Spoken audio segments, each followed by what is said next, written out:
Hello guys, welcome back to our channel. Episode ആരംഭിക്കുമ്പോൾ കാണിക്കുന്നത് അശ്വതിയുടെ വീടാണ്.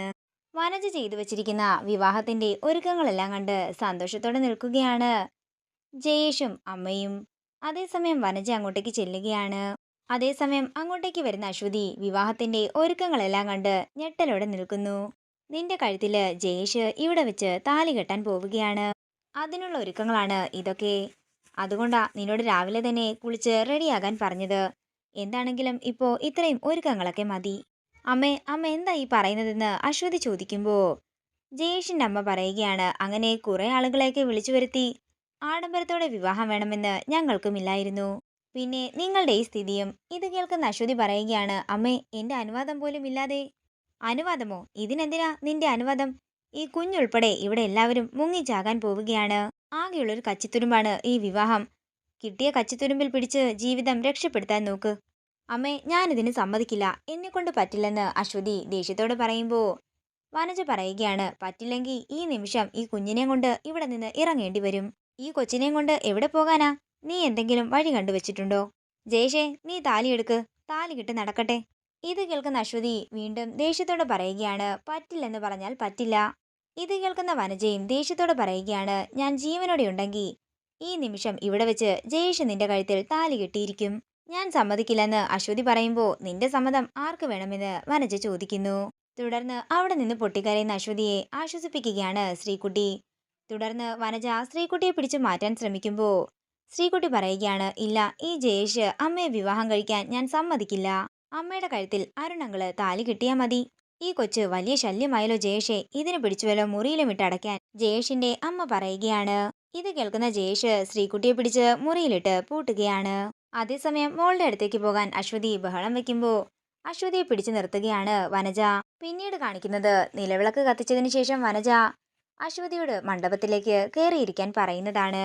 വീണ്ടും വനജ അശ്വതിയോട് ഇരിക്കാൻ പറയുമ്പോ എന്നെ കൊന്നാലും ഞാനിതിന് സമ്മതിക്കില്ലെന്ന് അശ്വതി പറയുന്നു. ഇത് കേൾക്കുന്ന വനജ അശ്വതിയുടെ മുഖമടക്കിയൊന്ന് കൊടുക്കുകയാണ്. അതിനുശേഷം വനജ അശ്വതിയെ പിടിച്ച് ബലമായി അവിടേക്ക് ഇരുത്തുന്നു. മര്യാദയ്ക്ക് ഇവിടെ തന്നെ ഇരുന്നോണം. നീ ഇനി ഇവിടെ നിന്ന് അനങ്ങിയിട്ടുണ്ടെങ്കിൽ ഉറപ്പായിട്ടും ഞാൻ ഇവിടെ തൂങ്ങിച്ചാകും. തുടർന്ന് ജയേഷിന്റെ അമ്മയും ജയേഷിനെ നിലവിളക്കിന് മുന്നിലേക്ക് പിടിച്ചിരുത്തുകയാണ്. അങ്ങനെ ജയേഷ് അശ്വതിയുടെ കഴുത്തിലേക്ക് താലി കെട്ടാനൊരുങ്ങുമ്പോ ആ താലി തട്ടിമാറ്റി അവിടെ നിന്ന് ഇറങ്ങി ഓടാൻ ശ്രമിക്കുകയാണ് അശ്വതി. തുടർന്ന് വനജ അശ്വതിയെ അവിടെ പിടിച്ചു വെക്കുകയാണ്. നിനക്ക് ഇത്രയ്ക്കും ധിക്കാരമോ? ഞാൻ നിന്നെ കാണിച്ചു തരുന്നുണ്ട്. അത്രയും പറഞ്ഞ് വനജ അകത്തേക്ക് ചെന്ന് ഒരു സാരി എടുത്ത് ഫാനിലേക്ക് ചുറ്റുകയാണ്. ഈ വീട് നഷ്ടപ്പെടുത്തിയിട്ട് ഇനി ഞാൻ എന്തിനാ ജീവിക്കുന്നതെന്ന് വനജ ചോദിക്കുന്നു. അമ്മേ, താഴെ ഇറങ്ങമ്മേ എന്നൊക്കെ അശ്വതി പറയുമ്പോ ഞാൻ താഴേക്ക് ഇറങ്ങണമെങ്കിൽ ഇപ്പോ ഈ താലികെട്ട് നടക്കണമെന്ന് വനജയും പറയുന്നു. ഈ വീടും നിന്റെ അമ്മയും വേണോ എന്ന് നീ തന്നെ തീരുമാനിക്കാൻ വനജ പറയുന്നു. തുടർന്ന് ജയേഷിന്റെ അമ്മ അശ്വതിയുടെ അടുത്തേക്ക് ചെന്ന് പറയുകയാണ്, നിന്നെ കൊല്ലാനൊന്നുമല്ലല്ലോ, താലി കെട്ടാനല്ലേ പറയുന്നത്, നീ അവിടെ ചെന്നിരുന്നേ. ഇത് കേൾക്കുന്ന അശ്വതി നിസ്സഹായ അവസ്ഥയിൽ വനജയെ നോക്കുമ്പോ വനജ പറയുകയാണ്, എന്റെ തീരുമാനത്തിന് ഒരു മാറ്റവുമില്ല. ഒന്നെങ്കിൽ ഒരു മരണം, അല്ലെങ്കിൽ ഒരു വിവാഹം. രണ്ടിലൊന്ന് ഇന്ന് ഈ വീട്ടിൽ നടന്നിരിക്കും.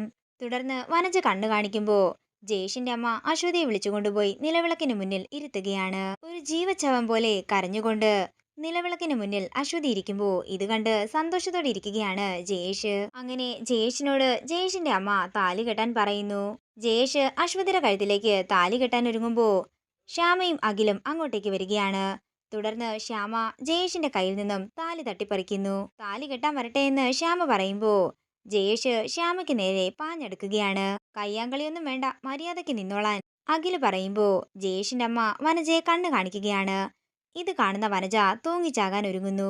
പെട്ടെന്ന് തന്നെ അഖിലും ശ്യാമയും ചെന്ന് വനജയെ താഴേക്കിറക്കുകയാണ്. നീ ഇപ്പോ എന്നെ മരിക്കുന്നതിൽ നിന്നും തടഞ്ഞില്ല. ഇനിയിപ്പോ ഇവിടെ നടക്കാൻ പോകുന്നതേ കൂട്ടാത്മഹത്യയാണ്. എന്തിനെന്ന് ശ്യാമ ചോദിക്കുമ്പോ ജപ്തിയുടെ കാര്യമെല്ലാം തന്നെ വനജ അവരോട് പറയുന്നു. 15 ലക്ഷം രൂപ ഇപ്പൊ തന്നെ ബാങ്കുകാർക്ക് അടച്ചിട്ട് ഞാൻ ഈ വീടിനെ ജപ്തിയിൽ നിന്നും ഒഴിവാക്കിയേനെ. ഇപ്പോ നീയൊക്കെ കയറി ഇടപെട്ടില്ലേ, ഇനി നീയായിട്ട് തന്നെ ഈ വിവാഹം നടത്ത്. എന്നാ മാത്രമേ ഞാൻ ആ പണം അടയ്ക്കുന്നുള്ളെന്ന് ജയേഷ് പറയുന്നു. ഇത് കേൾക്കുന്ന അഖില് ചിരിച്ചുകൊണ്ട് പറയുകയാണ്, നടന്നത് തന്നെ.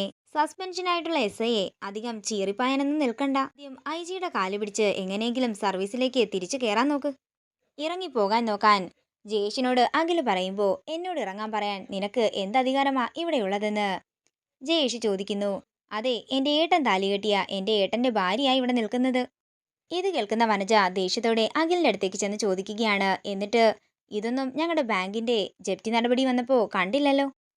നിനക്കൊക്കെ പറയാൻ മാത്രമേ കഴിയൂ. 15 ലക്ഷം ഉണ്ടെങ്കിൽ ഇപ്പോൾ എടുത്ത് വെക്ക്, ഇല്ലെങ്കിൽ ഇവിടുന്ന് ഇറങ്ങിപ്പോകാൻ നോക്കാൻ. വനജ പറയുമ്പോ ശ്യാമ പറയുകയാണ്, അതൊക്കെ എപ്പോഴേ അടച്ചു കഴിഞ്ഞു. അമ്മയൊന്ന് പുറത്തേക്ക് വരാൻ പറഞ്ഞ് അഖിലും ശ്യാമയും പുറത്തേക്ക് ഇറങ്ങുമ്പോ കൂടെ ജയേഷും അമ്മയും അശ്വതിയും പുറത്തേക്ക് ഇറങ്ങുന്നു. അങ്ങനെ എല്ലാവരും പുറത്തേക്ക് വരുമ്പോ ബാങ്കുകാർ പറയുകയാണ്, ജപ്തി നടപടികളെല്ലാം അവസാനിച്ചിട്ടുണ്ട്, ഞങ്ങൾ പോവുകയാണ്. ഇത് കേൾക്കുന്ന വനജയും ജയേഷും ഞെട്ടലോടെ നിൽക്കുകയാണ്. ഇതോടുകൂടി ഇന്നത്തെ എപ്പിസോഡ് ഇവിടെ തീരുകയാണ്. വീഡിയോ ഇഷ്ടമായെങ്കിൽ മറക്കാതെ ലൈക്ക് ചെയ്യുക, ഷെയർ ചെയ്യുക, കമന്റ് ചെയ്യുക. കൂടുതൽ സീരിയൽ അപ്ഡേറ്റ്സിനായി മറക്കാതെ സബ്സ്ക്രൈബ് ചെയ്യുക നയൻസ് ക്രിയേഷൻസ്.